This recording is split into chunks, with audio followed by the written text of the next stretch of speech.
Baka biglang pumitik ng gusto. Ayan daw mga kalapatis, papakawalan niya. Ayan, pinakawalan na oh. Pero basa yan. Mga batang ibon. Ganun pala style mo, unang pakawalan, binabasa mo no? Oo, para hindi pumitik agad. Para daw hindi pumitik. Tama naman yun, di ba? Para hindi pumitik agad oh. Pinakawalan ko. Ito yung mga ibang ibon niya, ayan oh. Ulan. Ayan, tama yung mata. Oh, may tama. Ito naman, ganito pa lang, medyo dito ko muna nilalagay. Hindi pa siya doon lumilipad. Oh, yan. Ganyan pagbabiewing, di ba? Tapos, pagkatapos ko yung ano dyan, pag medyo lumilipad-lipad na sila, dito na sila for 2 to 3 weeks. Oh, 2 to 3 weeks oh. Pag lumilipad na, dito sila oh. Kasi may ayan.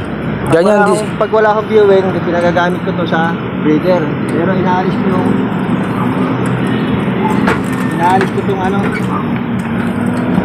itong sinasarado.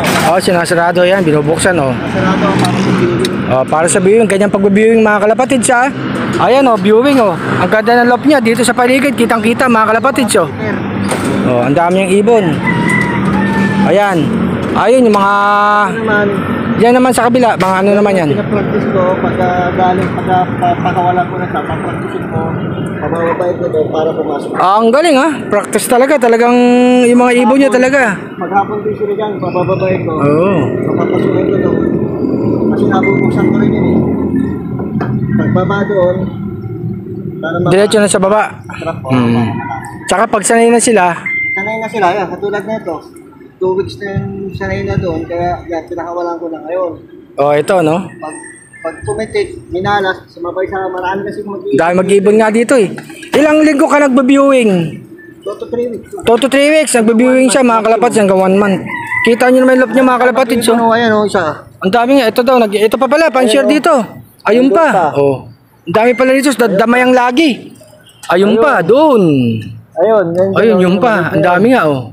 Kaabanda ron. Ang dami mag-ibon pala dito sa damayang lagi. Oh. Oh, pati diyan sa baba. Sa baba oh, dito. Tambak mag-ibon dito. Dami, pati kay Idol Egayap dito. Yung green nga na bubong doon.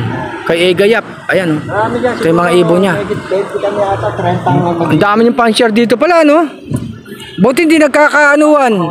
Pagka hindi nagkakalituan dito, hindi nagkakailangan lalo pagka derby. Mga ano kasi dahil yung iba nahahawa na dumapo doon. Yung ibon naman dito lang bumabagsak. Ayun, yun nga lang iba talaga may tambay dito, hindi maiwasan no. Kaya ano? Kaya akala ng ibon kasama nila. Oo, dun dumadapa yung iba mga kalapatids. Meron ka naman yatang oras ang pakawala at saka pakain, di ba? Oo. Ang ginagawa kasi ng iba yata, nakatambay lang sa bubong eh. Pinapakawalan ng umaga, kaya tumatambay. Ginagawa kasi ng iba nila, open cook, kaya kung saan sana pupunta. Ako naman kasi gumagamit ako nito. Ayan, oo. Yung stick yan, tulad nito. Oh, gamit ka ng stick. Pagka gusto ko papasukin. Stickin ko lang, hindi naman siya lilipad eh. Ayan pala, ayan o, pagka gustong papasukin, ini-stick yan o, style o. Ang Lito Punay, kapats natin, MP, Quezon City High School kami nun, mga kalapatids. Ayan o. Oh, ganyan technique o. Mga tip. Ayan, oh. Sabi ko yan, pagdating ng ipon, ang hirap pa na eh. Ang hirap sipol ng sipol. Oo, sipol dat. May stick ka, papasok yan. Stick ko. Ayan, ang haba, mga kalapatids o. Ayan, dami ng ibon dito. Ayan, iniwasan ka, baka pumitik eh. Oh, baka pumitik. Siguro hindi naman pipitik yan, oh. Ngayon, pakawala ko ngayon. Patras din ang baba dito.